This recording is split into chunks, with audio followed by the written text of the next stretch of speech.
Hello and welcome to the Women on the Wall radio show. I can't tell you how excited that I am to be live in studio at the Lone Star Tea Party studio here with my co-host Rebecca Forrest, who most people know. She's calling in live from Austin, Texas. How are you doing, Rebecca? I'm doing great. You know, I really planned on being there with you today, but my car had other plans today, so I'm sort of stuck here in Austin, and just sorry that I didn't get in to see our great guest today, Jason Hoyt, out of Florida. I'm sorry I didn't get to see you there today, but I'll be glad to be listening in and hearing all the wonderful information you're going to give us, Jason. Great. Well, I'll be here actually for a few days, so I hope to maybe see you in the next few days as well. Great. That'd be great. And so who is Jason W. Hoyt sitting next to me, this good-looking guy who, you know, that's why Rebecca and I, it's fun to have a young, good-looking guy hanging out with us. Right. And got Josh and Jason today, both of them. yeah, two young guys, Josh and Jason. So Jason W. Hoyt from jasonwhoyt.com has been a good friend of mine for several years. You were the host of the American Patriots Radio out of Florida. Yep. And, you know, it's interesting because there are certain people in the last, 5, 6, 7? Yeah, 5, 6 years. years who have been in the trenches of the grassroots Tea Party movement. Like, it's interesting when you look at people like you and I who've known each other all these years and been on the ground in Florida, driving from city to city. Yeah. He provides all the trail mix. Right. You really get to know people, and you know where their heart is. And right. You know that they are involved in the grassroots movement because the future of our nation matters. And they are, and there's been a lot of lessons learned along the way. Absolutely. A lot of mistakes made, a lot of huge victories, and there are people that that I know, like you, who I know you're always going to tell me the truth. You're going to tell me when, okay, Alice, that's not a good idea, or Alice, go for it, or let's work on this together. Right. What is so cool is I'm a grassroots mom from Texas, and I know this grassroots guy from Florida. And that's what's happening in this country. Networks are being built of people who are becoming the inside track to politics, to policy, and to driving the narrative of what's going to happen in politics and policy. Yeah, I see this great awakening going on in this country, and people who were never engaged prior.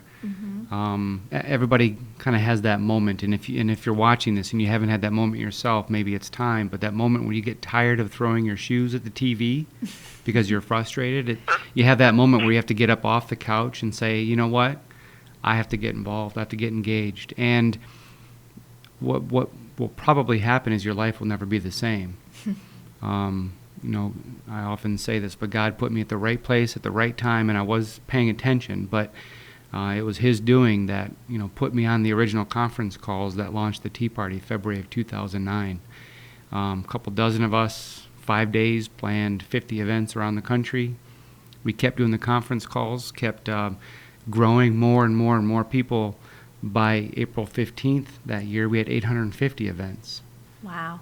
And then after that, we didn't do the conference calls anymore. There was no more steering this thing. There was no more, this genie was out of the bottle. And we concentrated on our core principles and values. And people said, I've got to do something because those are American principles and values. And I often say, if you would have asked me February 27, 2009, what's the 17th Amendment to the Constitution, and how does it affect the relationship between the states and the federal government? I wouldn't have been able to answer that. I didn't know. I just knew something was wrong. Right. Something wasn't right. The mentality in D.C. and in our local offices was wrong. The debt, the spending, all of that. I just had to get involved. And since that time, I rolled up my sleeves like so many have and met so many awesome people from around the country who also care, who also are on that path, this awakening and doing whatever it takes to learn. Right. Because for so long we haven't been engaged, we haven't been involved, and we haven't done our due diligence. We haven't read the Constitution, for crying out loud. We keep Right. shouting, hold them accountable, but most people don't know what the Fifth Amendment is. Right. They don't know what our responsibilities are and what limited role they're supposed to play. Right. So I'm honored to be here. Thank you. Well, and that, Rebecca, I know that you and I have the same kind of story, if you will. We met in the trenches, and because you couldn't, you were the same way, isn't that right, Rebecca? You could no longer watch and not learn and Right. not act. Absolutely. Right. Of course, mine started like the day after 9/11, when all of a sudden, I was just on my knees trying to figure out what the heck had happened. And, for the first time I thought, why is our border wide open? Why have they not shut the border? And so that's what got me started. But, yeah, absolutely. Everybody's just, really woke up. We all thought the government was on our side pretty much and doing the right thing for the people, and then you find out that that's not at all the case. We were much too trusting for too long. Don't you find it interesting, too, when you do get up off the couch and you do get engaged and you do start researching and finding out the truth? One, like you said, your life never changes. But two, the PR of politics doesn't work anymore. Right. Because you have the inside scoop. You can see through that facade. Exactly. No longer do 30-second commercials impact you, and in fact, they're a joke. Right. Postcards you receive in the mail are a joke. Right. They don't influence you anymore. And then you sit there and wonder, who in the world buys this stuff? Right. And you're like, well, actually, I probably used to, but I don't anymore. Well, and now what's interesting is because of this grassroots movement and that people got off the couch, we're influencing those 30-second commercials. Yeah. Yeah, they're responding to the things the narratives that you're driving, for Right. example. Mm-hmm. It's really powerful. And I want to start, kind of diving into some of those issues. With Women on the Wall, we take on three major issues.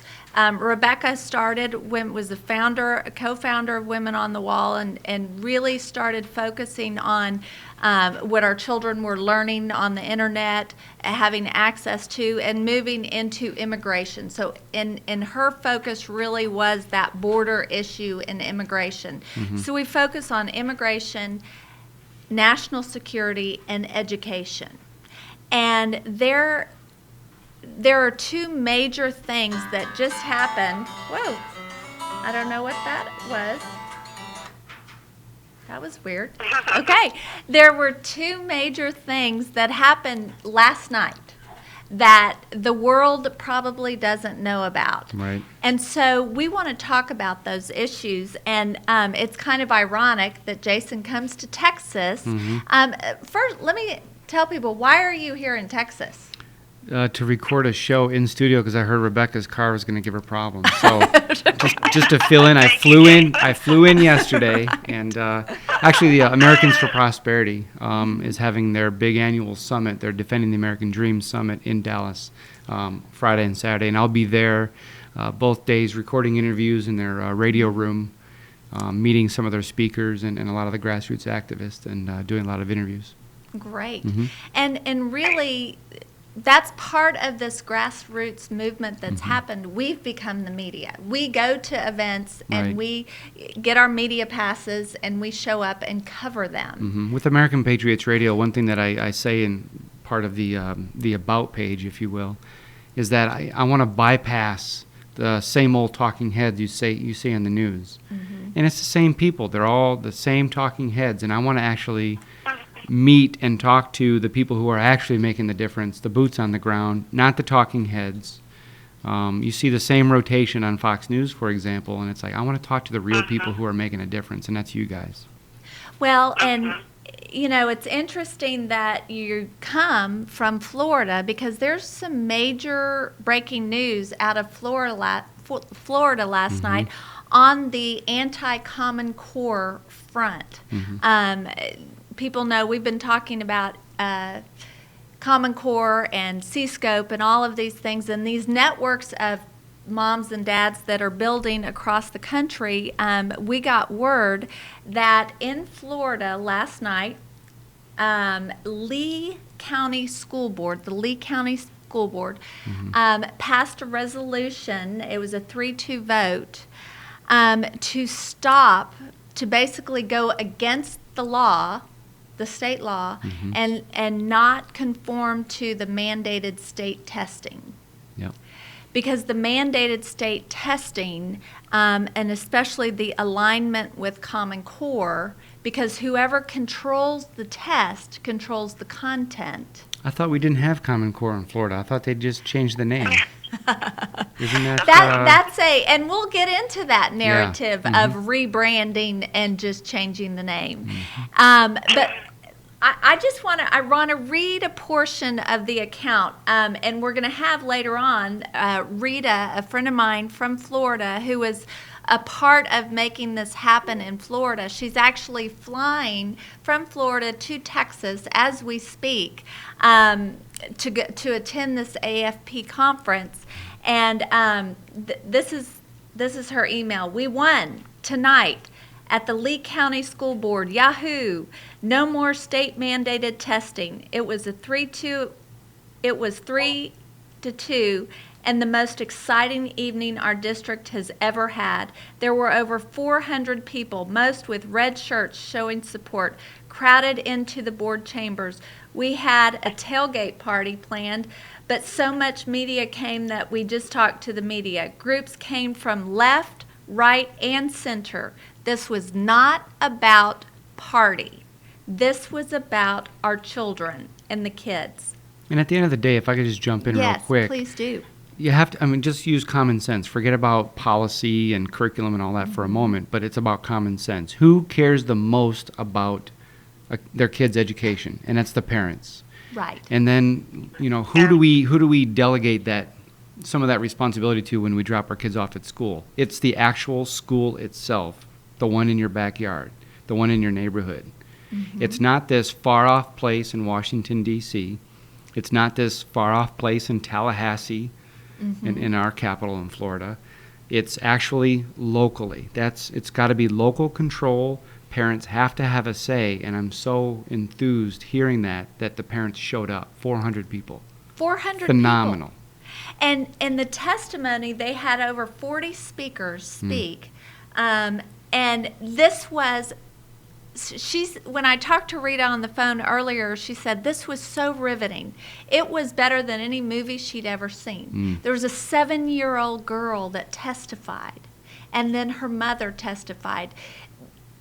The interesting thing about this whole Common Core phenomenon is that all the PR and the politics and the big money that's going to support it, it's not going to work. And the sad thing is it's coming after the fact. Right. It's coming after it was already approved by all these states. Exactly. Because all these states, bought into this thing, and we'll talk about that in a little bit with Bobby Jindal's lawsuit, as well as the People's Grand Jury under common law. Right. What they did in Dixie County, Florida, a couple of weeks ago as well. So. And it's people are beginning to stand up. So we had that happen in Florida last night. Those folks are heading to Texas for this AFP conference. Then we've had a situation, in Texas, we said no to Common Core.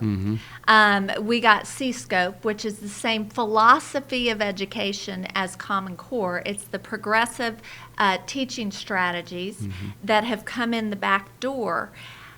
What's interesting is school has started. And so when I went to take my son for his first day of school, and we get the packet and the information about what his fourth grade school year is going to look like and what's happening, on the front page it says the TEKS, which are our Texas standards, have been updated, and we will be purchasing, because we've just passed an $80 million bond, and $2 million of it is set up to go towards technology. So we're now purchasing iPads 1-to-1 for all third and fourth graders. The intermediate school will be getting Chrome laptops.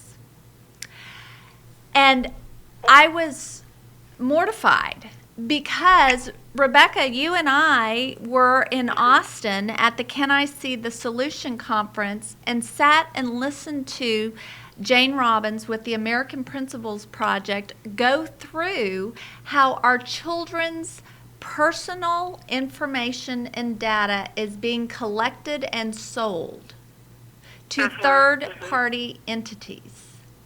And that the federal government, because Obama changed the regulations on the FERPA laws, now this information can be given legally to third-party entities in the name of education research without parental consent. Go back to what you said just a moment ago. You said that they changed the regulations on the FERPA laws. They didn't change the law itself. Exactly. They changed in 1946, the APA, that's the Administrative Procedures Act of 1946, created this rule-making body, which essentially we were supposed to follow the laws Congress passes, but they outsourced their responsibilities to these unelected, faceless, nameless bureaucrats that change rules. They take a 2,000-page Obamacare bill, turn it into 10,000 pages of rules, and Obama, instead of going back to the law to change the law, he, through executive order, changes the rules. Right. Even the APA of 1946, I've heard various judges, and even Judge Napolitano says, yeah, clearly unconstitutional. Anyways, I didn't mean to digress, but it's a key thing that you said is that he changes the rules instead of changing the law. Exactly. And that, what's interesting is you have to look at the strategies and tactics of the implementation of this, because this didn't just come along with Obama. I thought it was all state-led, right? PR, Right. That's their narrative. This actually, the data collection portion of it started in 2002 with No Child Left Behind. And all 50 states were given money to set up these longitudinal database systems. That was in 2002. In 2009, in the stimulus package, all 50 states got money to upgrade that database system. Texas took $18.5 million to update that database system. Don't worry, it's just federal money. Yeah. it's There's just no strings federal attached. Yeah, they just print that stuff. It does grow on trees, and they print it, and there's plenty. Don't worry about it. Drives me crazy. Yeah. So then we had in Texas, and this is happening in all 50 states, and the reason why I know is because, Rebecca and you and I were in the car driving to Austin, and we heard about these P20. We were listening to video of our friend Jenny White out of Oklahoma, who runs a anti-Common Core group there, and she kept talking about these P20s, and I said, well, we don't have P20s in Texas. We don't have Common Core, so I'm sure we don't have P20s. So then what's a P20? Sorry, point of information. Well, and that's what I'm gonna. Yeah. So I start going, what's a P20? I start Googling it. Well, P20 stands for preschool through the workforce. You have a P12, which is preschool through 12th grade.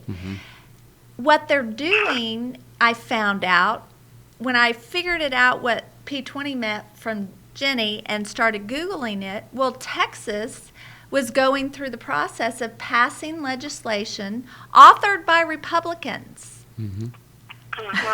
that set up a P20 in Texas. It set up, and it passed overwhelmingly by Republicans and Democrats alike. And what they did, it set up 3 education research centers that, in the name of education research, have access to our children's personal data. And because of the change of the regulation and the FERPA law, it is taken without parental consent. Wasn't it Michael Savage who said, when the Republicans and Democrats get along, the people get screwed? You got it. Yeah. That you are exactly right. Correct. Absolutely. You're exactly right. So I'm doing all this research and learning, and then I go to take my 4th grade son in, and that's the first page of my packet, and that now he's going to be on an iPad, and I'm going, this is real. This is my child. Right. What do I do? And notice they weren't asking you. They were saying, No. we've changed this. This is what we're Telling you. doing. Exactly. And so what's interesting is I started thinking, because we've been in this grassroots movement, we take action, we figure out what do we do about it. So I was talking to Jane Robbins with the American Principles Project, and Donna Gardner, who's been a huge, I just can't tell you how appreciative we are of all of her work. We were talking about, how do I opt my child out of technology in the classroom? Right. I don't want my child's personal information to be collected. And so on Monday, I sent an email to our school board and our superintendent and said, what is the process for me as a parent to opt out my child? And thankfully, we've built a relationship with our superintendent and with the school board, because they know what I do. And so they immediately responded and said, yes, we can opt you out. But they said, just opting you out from the iPad is not necessarily fixing the data collection. That's another issue. And so then everyone knows we have the weekly conference calls for Women on the Wall with these communication teams that we've set up across the state.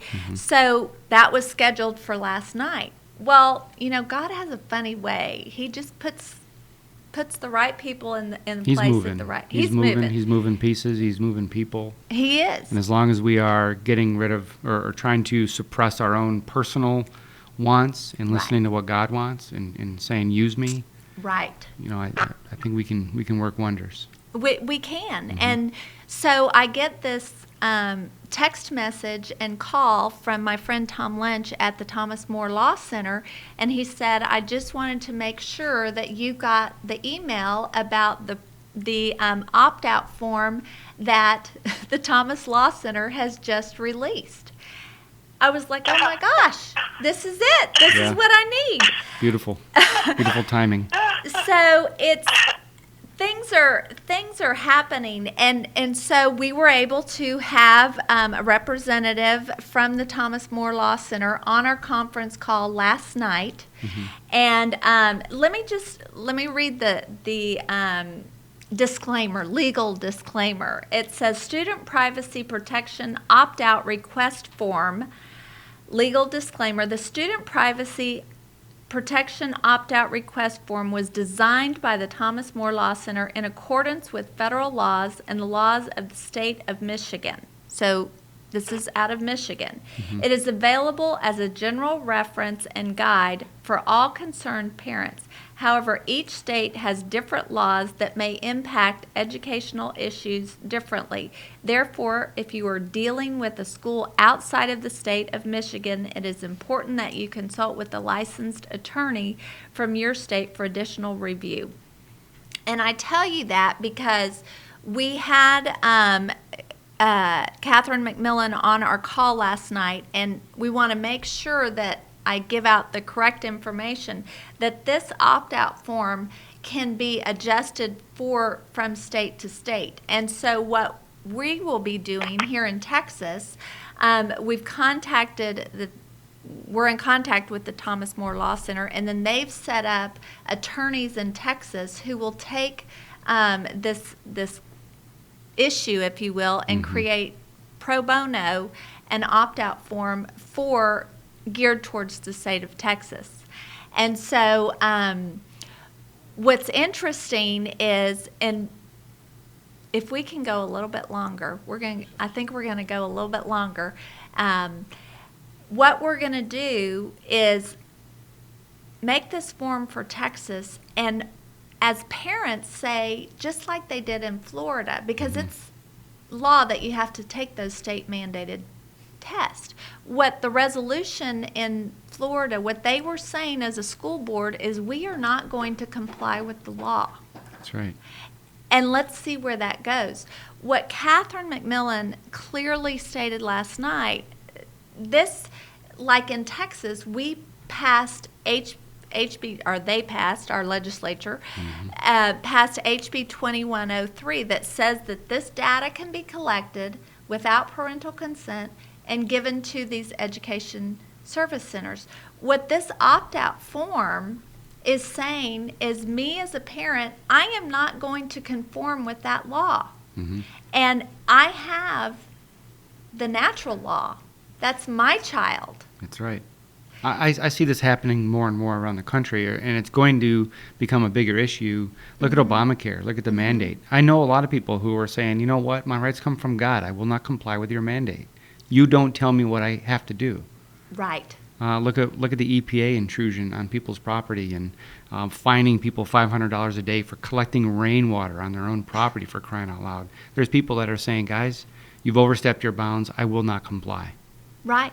And that's what this disclaimer. And so, and in my school district, they know.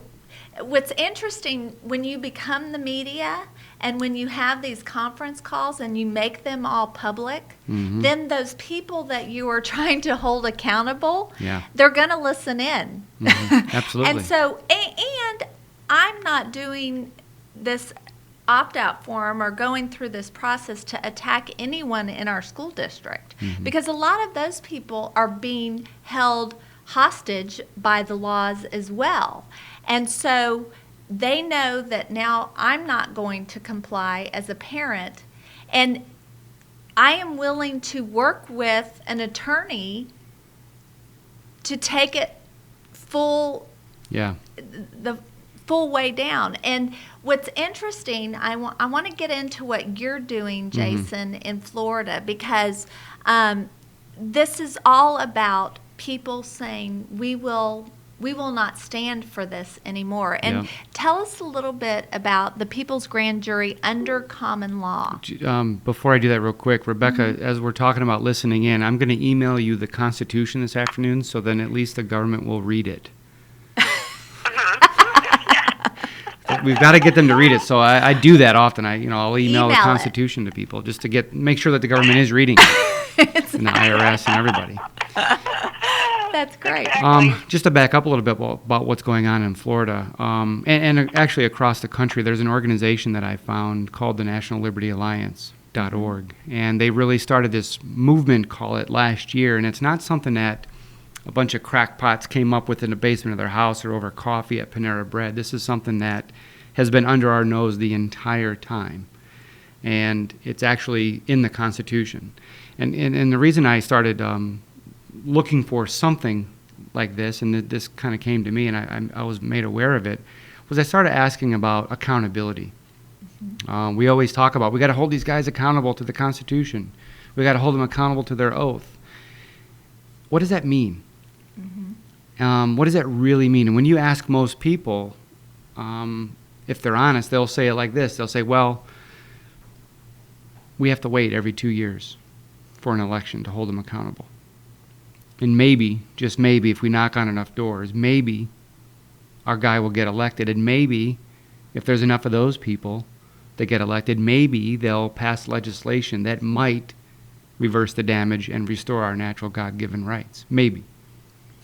And it's a very narrow, corrupt path. We have to wait every 2 years. And when you think about that, you think about what the founders went through, shrugging off, declaring independence, a treasonous act, fighting the world's most powerful military, and declaring independence and writing a constitution, forming a government. You can't convince me that in our idea of self-government that the only thing that they put in that system is we have to wait every 2 years.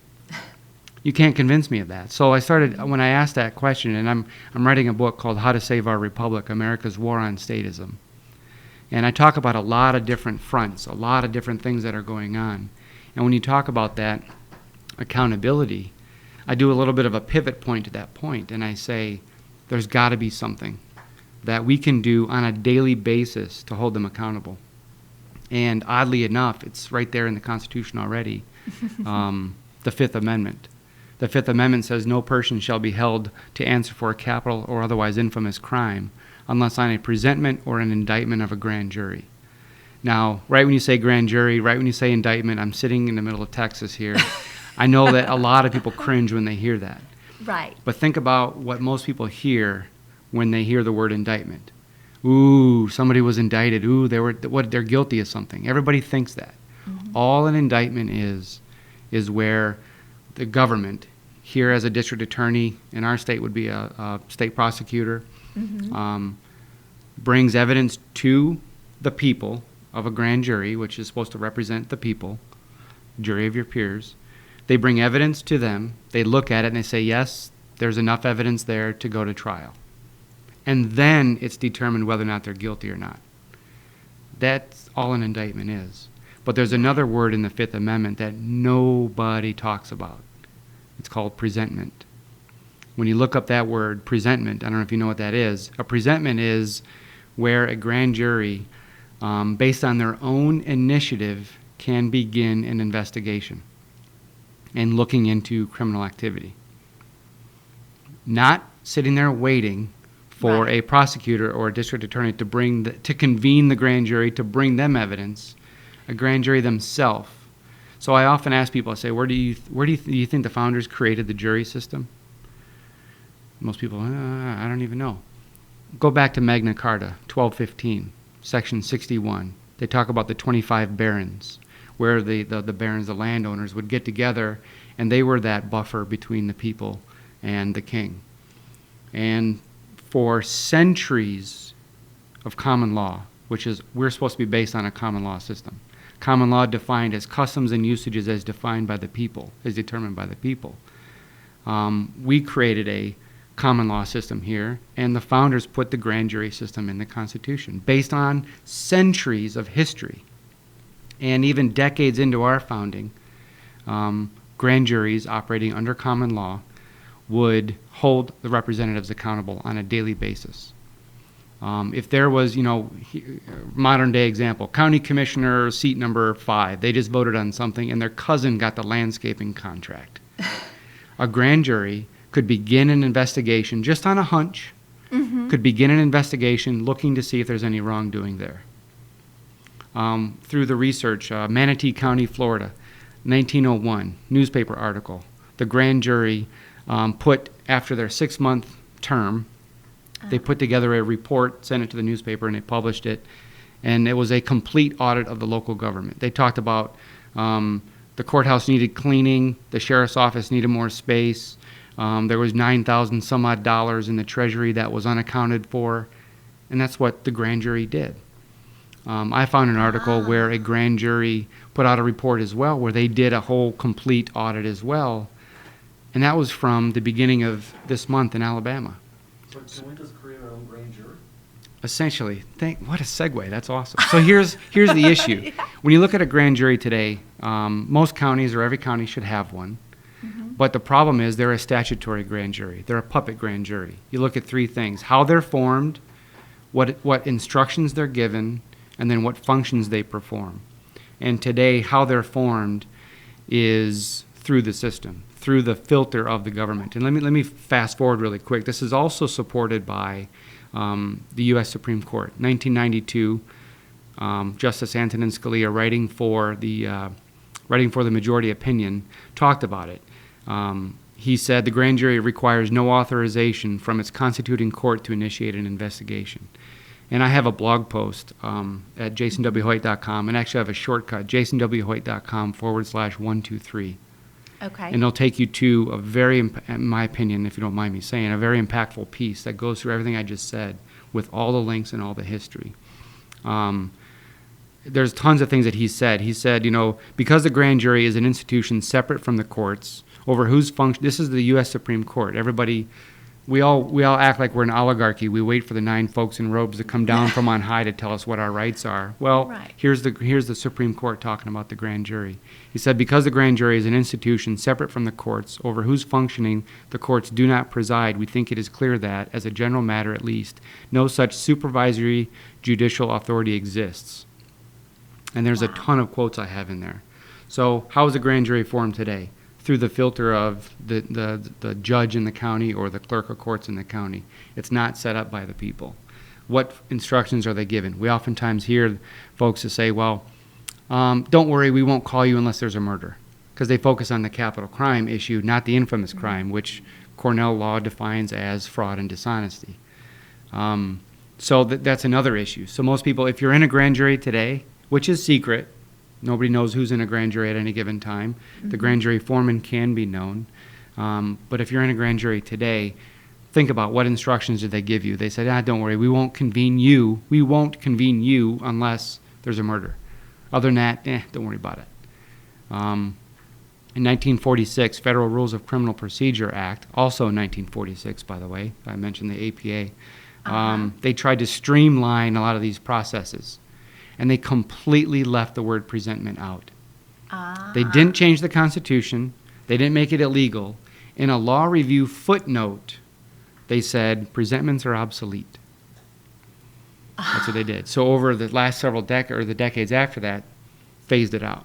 So nobody today understands that a grand jury, and think about that. That was one of the functions where we the people could reach inside our government and root out corruption.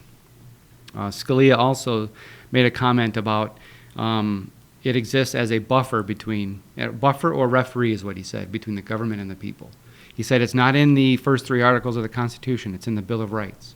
That belongs to the people. So what the National Liberty Alliance is doing is they're encouraging people to say, look, we're not going to really be able to change the existing statutory puppet grand juries. Mm-hmm. We, the people, have the right, backed up by the Supreme Court, to set up grand juries ourselves. And so that's really what they're doing. Now, in Florida, what happened in Dixie County, there's a gentleman who was and actually in Rule 7.2 in the Florida instructions, the grand jury instructions, they say that if you hear of criminal activity, you can present it to your grand jury. If a grand jury member, even by their oath, by their duty, they're duty bound. If they hear of criminal activity, the grand jury can and should begin investigating. And so a foreman heard about some criminal activity, tried to convene the grand jury. Now that grand jury in Dixie County, one gentleman at the clerk's office said, I've been here 14 years, it's never convened. So he began the process, and he called them and said, go ahead and begin convening the grand jury. I've heard of criminal activity. I want to present it to everybody. So what did they do first? They called the state's attorney. And somehow, I guess, the state attorney got in front of that and called all the grand jury members. Don't know what they said. The grand jury foreman asked them to provide them the grand jury handbook, the grand jury instructions, and the Constitution. And the state attorney did none of those things, or one or part, but didn't do all of them. They especially did not receive the Constitution. And so when that grand jury, the statutory one, convened, it was obvious that it was tainted, it was obstructed, it was compromised. And so the grand jury foreman filed a bill of information, said this thing is essentially, I'll just use my words, no, I didn't read it, but heard about it, null and void. Mm-hmm. This grand jury is compromised. So the people got together, had a big town meeting. They elected 25 jurors, 25 under common law. I don't know why Florida or a federal statute says 23 for a grand jury. Florida statute says 21, but in our common law system, which the Florida Constitution says we're a common law state, common law says 25 for a grand jury, based on Magna Carta, going all the way back. So they convened a grand jury at the courthouse, 10 a.m. on this particular day, and I don't know what it's all secret. I don't know what the deliberations were, what the evidence was, what the votes were, but what came out of it was 2 true bills of presentment, filed with the clerk of courts, 4:31 p.m. that day, stamped, signed, received. And the two true bills were this. One of them was to that state attorney for obstruction of justice and tampering with the jury. And the second one was a charge of bribery for the implementation of Common Core. Wow. And the reason why, and I've heard this theory before, because of Race to the Top. Right. Race to the Top was Right. that Trojan horse. Here, take a little money, and by the way, you have to implement Common Core. And so they Right. listed in this thing, they listed all of their local school board members, charging them with bribery. They listed the, I forget her name, the State Board of Education lady, charging with bribery. And they also listed Charlie Crist and Rick Scott, because Charlie Crist is the one that signed for it. And each year, when that Race to the Top money came, what was it, 4 years, I think, 4 or 5 years of implementation, Rick Scott and company accepted it. So it's a big deal. Parents are not taking it anymore. No. And it is bribery. The legal definition of bribery Right. involves money and changing behavior because of it.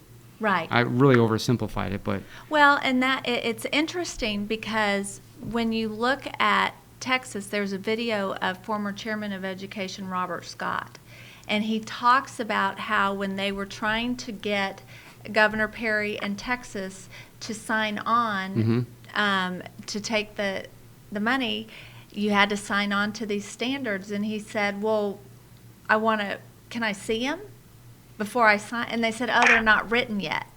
absolutely. Unbelievable. Unbelievable. So you've got, Bobby Jindal in his lawsuit, and I skimmed an article, and it said the Common Core scheme and all this. He didn't use the words bribery.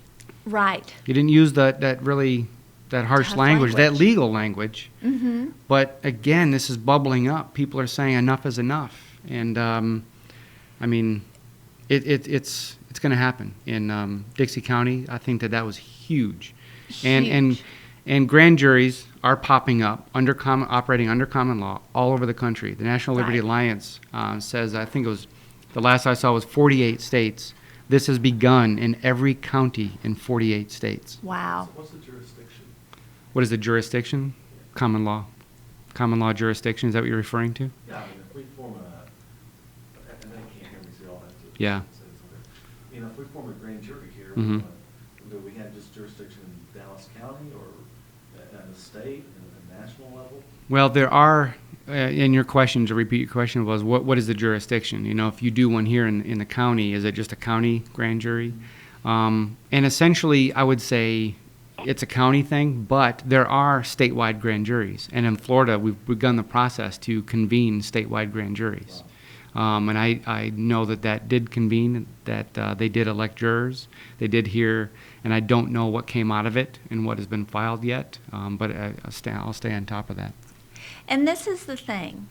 We talked earlier when we started this show about how we were those kind of moms and dads and citizens who were sitting on the couch buying the PR. And then we felt there was something not right. So we got in the trenches and started doing. And if you look at going from that couch to where we are today, where we're sitting on a radio show. We formed our own radio shows.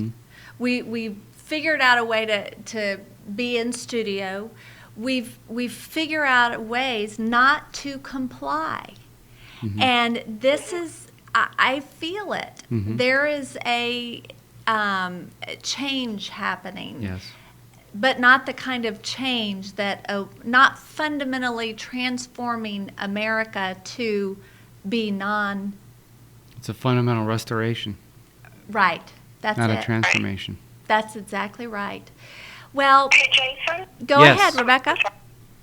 I just have a question. After you return the bills of presentment, what happens? I mean, where can you take that? What is the end? What can you do with it once you get that far?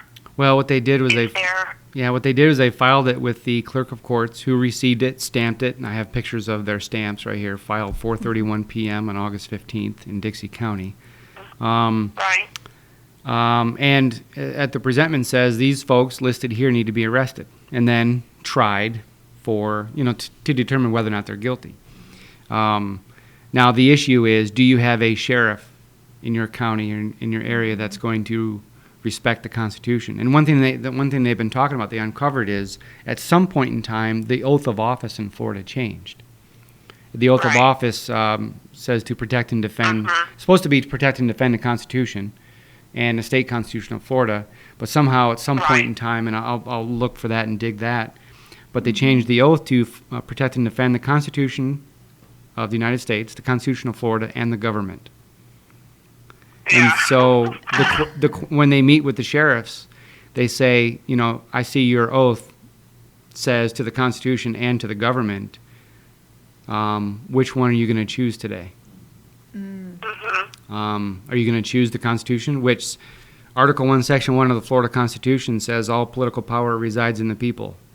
That's the first sentence in the Florida Constitution. It also declares that we're a common law state. And all the things I talked about in the Constitution with the Fifth Amendment and everything the Supreme Court said.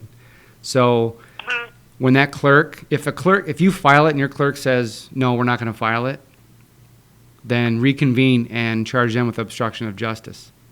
And if the sheriff says, nope, I'm not going to do it, you reconvene, you charge them with obstruction of justice. Right. And you keep going and you keep going and you keep going. And what do we have to back us up?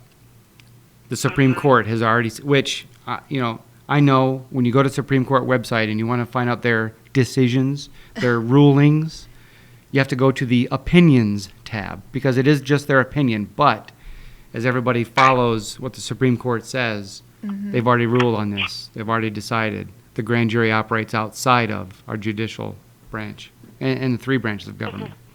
So I hope I answered your question. But at the end of the day, this is going to bubble up. More and more people are going to lay their cards on the table, whether or not they protect and defend the Constitution.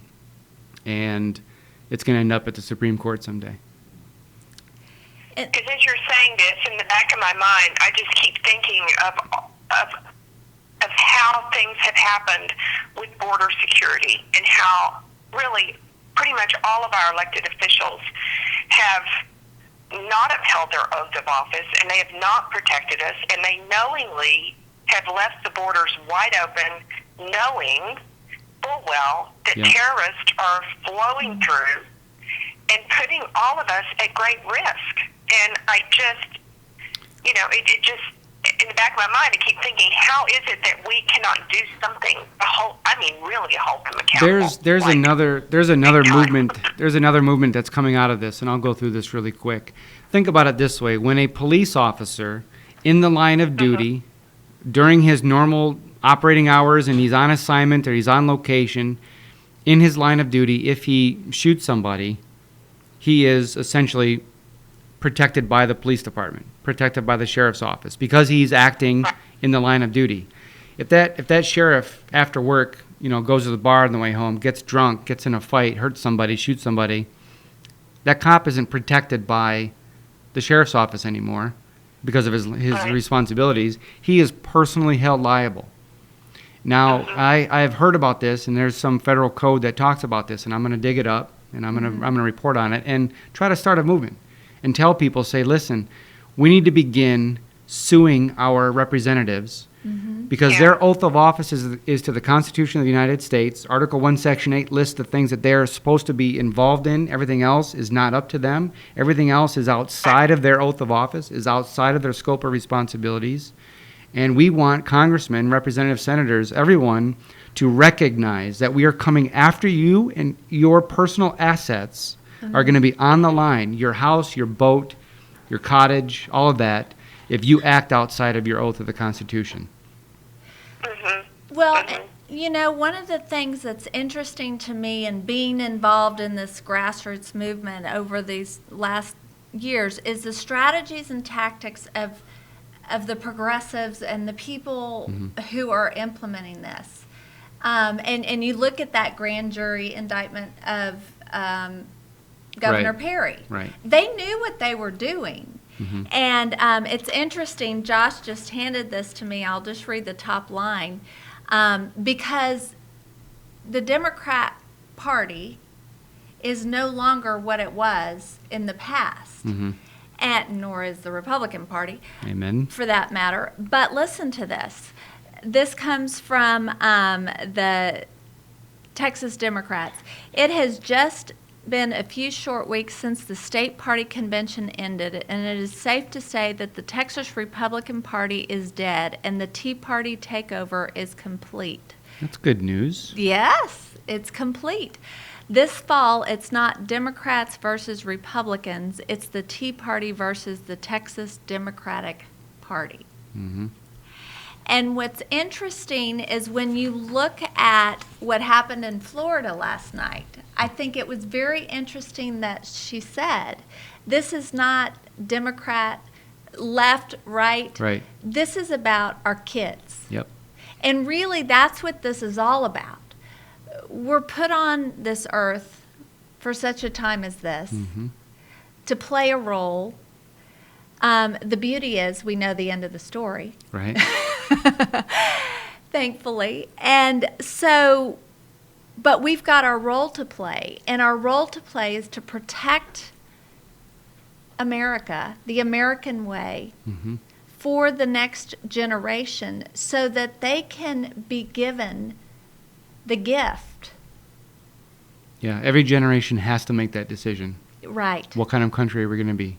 right. Exactly. And we have to make it not just thinking about ourselves and now, Mm-hmm. but about the next generation.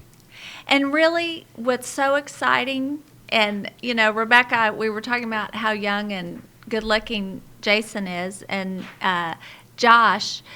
When you go to these Tea Party meetings, generally they're 60, 70, 80, sometimes 90-year-olds that come each week. Hmm. But you look in just this radio show today, we are the younger generation. We are the younger generation, and now is the time for us to stand. Hmm. And we will not comply. And I want to close out the show. There's a huge opportunity. We've got folks coming in from all across the country for this event here in Texas, the APF event. AFP. AFP event, sorry. And the keynote speaker is Governor Pence out of Indiana. And it's interesting because by all accounts, he's a conservative Republican. But on the issue Whatever of, that means anymore. Whatever that means anymore. But on Right. the issue of education, there's a lot of moms and dads from Indiana that thought that Indiana had gotten rid of Common Core. But you have to look at the strategies and tactics of the left and the progressives. They know what they're doing, and they don't have just plan A, and if it fails, they go away. They've got Right. plan A, B, C, and D. And so when Pence did a rebranding of the Common Core, he didn't get rid of it. He just rebranded it, as Mike Huckabee suggested. Right. And we look in Texas, how Seascope was rebranded. There are moms and dads who are coming in from all across the country, from Florida, from Oklahoma, there's a delegation, to stand with those moms and dads in Indiana to let America know that Governor Pence is not what he purports himself to be. And so whatever that speech is that he's going to give, Hmm.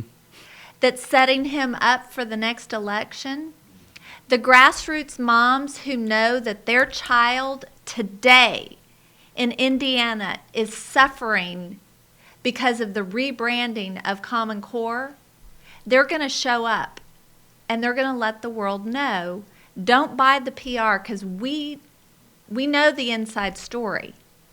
And, I tell the story of Dr. Peg Luxick out of Pennsylvania, which she said, why is it all these women who are out there fighting this good fight for against outcome-based education? And she said, a man, he will die for his child. He will stand in the line of fire and die. Hmm. A mother will kill. Yep. And what's even worse and more deadly and more dangerous is when you get a mom and dad together Oh, yeah. who will stand up for their child and say no. Mm-hmm. We will not conform, we will not comply, and we will take it to any length we can to protect our children. Yep. And it's such a blessing. It's such a blessing to know that God is putting the pieces together and putting the network together. And Jason, I just can't tell you, I know, Rebecca, you and I have adored Jason, and we thank you. You are an official Can I See guy. Yes. You've been Finally. in front of the Can I See sign. That's right. And said, telling parents and Yeah. grandparents and taxpayers, go into your schools and say, can I see what you're teaching my child? Can I see how you're teaching my child? And can I see who's financially benefiting from the curriculum products that my child's teacher is being evaluated on? So there will be more to come on the People's Grand Jury under common law. Absolutely. And you can go to jasonwhoyt.com That's right. and follow along, and we will look forward to following you at the AFP conference here in Dallas, Texas. And we will close out the show. Rebecca, do you have any closing statements? No, just thanks, Jason, for everything you're doing. Sorry I missed you. Yeah. But look forward to seeing you soon. And Josh, thanks again for everything you do. Very good. Well, thank you guys so much for everything that you do. Thank you. It's impactful, Oh, very much. we're making a difference. That's Thank right. you. Well, have a great day, Rebecca, and we will be back next week, same time, same place. Have a great week. Bye-bye.